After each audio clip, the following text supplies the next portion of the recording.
Hari di mana wanita berhijab itu untuk pulang semakin dekat. Tinggal sedikit lagi kakinya sudah bisa ia tekuk.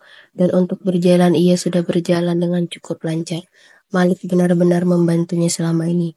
Tidak ada amarah atau apapun hal-hal yang berbau kekerasan terjadi padanya. Suaminya itu cukup lembut dan telaten dalam merawatnya dalam beberapa bulan ini. Kini wanita itu sedang duduk dan menikmati makan siangnya. Dan Malik duduk di sampingnya dan sibuk melihat ke arah laptopnya. Kak, Wanita itu hendak memulai pembicaraan. Malik berhenti sejenak dari pekerjaannya dan melihat ke arah istrinya. apa Mama nggak datang menemui kita? Tanya Anita. Malik menghela napas dan kini ia benar-benar berhenti dari pekerjaannya tadi dengan menutup laptopnya. Ada sedikit rasa khawatir di hati wanita itu saat ini menunggu jawaban dari suaminya itu. Aku rasa ini waktu yang tepat untuk bilang ke kamu, kondisi kamu juga sudah mulai membaik, dan akan segera dipulangkan. Jawabnya. Aku bilang sama mama kita, keluarga kita berdua, bahwa kita sedang liburan ke luar negeri untuk bulan madu. Sambungnya. Dan Mama percaya itu? Tanya Anita lagi. Ada apa dengan pertanyaanmu itu? Apa kamu berharap mama tidak akan percaya? Tanya Malik.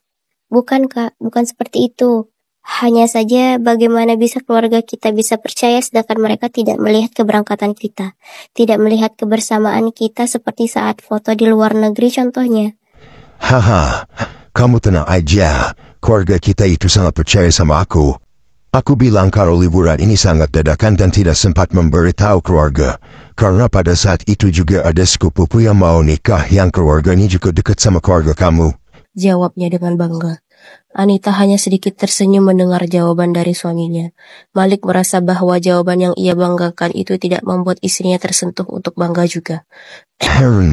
Jadi kamu gak perlu khawatir. Sekarang kamu cukup fokus aja sama diri kamu sendiri.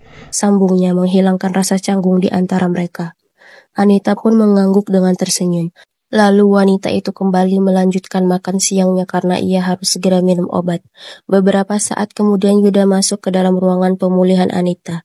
Ia membawakan camilan yang cukup banyak untuk wanita itu. Malik berdiri dan hendak menghalanginya akan tetapi Yuda datang bersama dengan Abimanyu. Sehingga suami Anita itu mengurungkan niatnya. Lalu Abimanyu lari mendekati wanita yang baru saja selesai makan dan minum obat itu dan memeluknya. Gimana bisa Kak kayak gini? Abi sedih kalau Kak Anita sakit. Ucapnya dengan sangat menggemaskan. Anita tidak bisa menahan diri untuk mencubit kedua pipi gemas milik Abimanyu. Wanita itu juga mencium berkali-kali pipi cabi anak laki-laki itu. Kakak baik-baik saja sayang. Justru dengan ini kakak insya Allah bisa kembali seperti semula. Ucap wanita itu. Benar Kak? Apakah kakak nanti bisa lari dan bermain bersama denganku? Tanya Abimanyu sangat antusias. Wanita itu hendak menjawab, tapi sebelum itu ia melirik sejenak ke arah suaminya. Terlihat jelas raut wajah kesal di wajah pria tampan itu. Kemudian Anita kembali melihat ke arah Abimanyu. Insya Allah kalau kakak nggak sibuk, kakak kan udah punya suami, jadi kakak harus terus mendampingi suami kakak. Tapi nanti sekali-kali mungkin insya Allah kakak akan datang menemuimu bersama suami kakak. Jawab Anita. Coba aja suami Kak Anita itu Kak Yuda. Cetus anak laki-laki itu.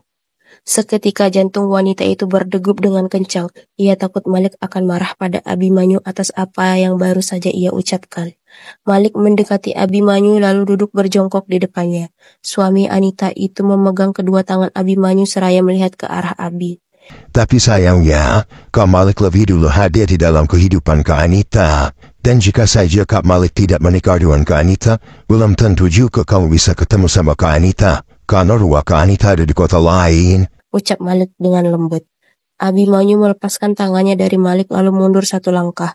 Yuda pun mendekati Abimanyu lalu menggendongnya. Malik, sepertinya kamu menakuti keponakanku. Ucap Yuda. Malik menghela napas lalu berdiri. Apa yang sudah aku lakukan? Aku berbicara dengan pelan padanya. Saut Malik. Abimanyu masih diam dan kini ia menyembunyikan wajahnya dari Malik. Yuda mengelus-elus punggung Abimanyu untuk menenangkannya. Apa kamu lupa, Malik? Kamu pernah menarik paksa Anita di hadapannya dengan wajah yang menakutkan. Tanya Yuda. Apa salah kalau aku menarik istriku menjauh dari pria yang bukan muhrimnya? Hardik Malik. Abimanyu cukup terkejut mendengar perkataan Malik yang cukup keras itu. Anita pun memegang tangan suaminya agar ia bisa mengontrol emosinya karena Abimanyu terlihat ketakutan.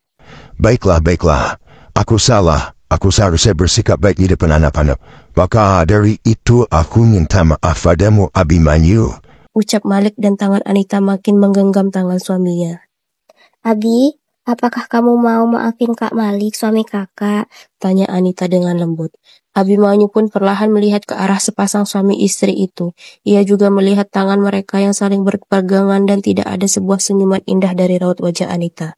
Abimanyu meminta Yuda untuk menurunkannya dan kini ia memegang tangan pamannya. Kak Malik seharusnya meminta maaf pada Kak Anita, bukan padaku. Setelah ini kakak harus jagain Kak Anita. Kalau enggak nanti aku suruh Kak Yuda yang merebut Kak Anita. Ancam Abimanyu. Gila ini anak kecil. Kecil udah berani ngancam aku. Pikir Malik. Lagi-lagi terasa lebih eratlah genggaman Anita pada tangannya agar Malik tidak terpancing emosi. Iya sayang, kamu tenang saja. Jawab Malik seraya tersenyum paksa. Aku enggak pernah main-main sama perkataan aku, Kak Malik. Orang tua aku pengacara. Cetus Abimanyu lagi. Apa dia benar-benar anak kecil? Tanya Malik melihat ke arah Anita. Anita hanya menggeleng bermaksud agar suaminya itu jangan memperpanjang masalah. Baiklah, kamu gak perlu khawatir. Dan maafkan aku sebelumnya, tapi istriku harus beristirahat karena ia baru saja minum obat. Ucap Malik menjawab perkataan Abimanyu dan juga meminta mereka agar segera pergi dari sana. Akhirnya Yuda dan Abimanyu pamit pulang. Lalu Anita mengambil semua pemberian dari mereka tadi dan meletakkannya di meja yang ada di dekatnya.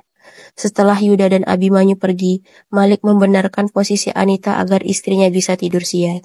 Wanita itu terus melihat ke arah suaminya yang masih membenarkan selimut untuknya. Tidak ada senyuman sedikit pun di wajah suaminya setelah Yuda pergi seperti beberapa bulan terakhir. Rasa cemas mulai masuk ke dalam diri wanita itu. Ia khawatir suaminya akan marah dan kembali seperti dulu. Tapi saat ini juga belum tentu Kak Malik benar-benar berubah. Benak wanita itu. Pria tampan itu melihat ke arah istrinya dan melihat kedua alisnya saling bertautan. Apa yang kau pikirkan? Fokus saja pada kesembuhanmu dan jangan memikirkan hal lain. Aku tidak marah soal yang tadi, lagi pula dia anak kecil, dan kembali lagi aku ingatkan bahwa hubungan kita tidak seperti apa yang sebenarnya. Ucap Malik. Setelah perkataan suaminya itu selesai maka jelaslah bagi wanita itu. Selama ini suaminya bersikap baik padanya itu karena supaya proses penyembuhan lancar dan ia akan segera pulang. Tapi ada kebingungan di dalam hatinya bagaimana bisa Malik bisa melakukan semua itu dengan terpaksa tapi tidak terlihat bahwa ia terpaksa. Bersambung.